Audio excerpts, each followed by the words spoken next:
झील अष्टम क्लास पढ़ुची शुणा पाइलु जे सप्तम श्रेणी 2-3 जन छात्री को जे गर्ल्स हाई स्कूल हेडमास्टर अच्छा सुनील सार आराम सार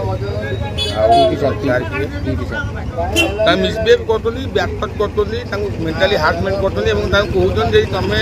थोड़ी मुह खोल आम तुम मार्क कमेदेबू ये कथा शुणी दुख लगे सुकिंदा गढ़ इतिहास प्रथम सुकिंदा गढ़ एमती केवे हुए जेहेतु आज समस्त गार्डियन मैंने आसते जेहेतु मु गार्डियन मो झील पाठ पढ़ुची मुझे आसी सब जिन देखिली उभय पक्ष कथा को शुणिली मुझे अनुभव कली जे छुआ मैंने जो अभियोग कर कथा निश्चित भाव सत्यता रही स्थानीय पुलिस प्रशासन आसते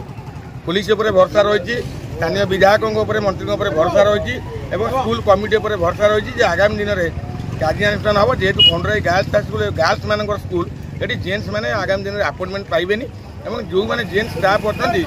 भरसा रही जेन्ट्स मानक तुरंत यू बदली कराम छुआ मान आम पिला भविष्य एटार लेडीज स्टाफ अपॉइंटमेंट दिया जाए।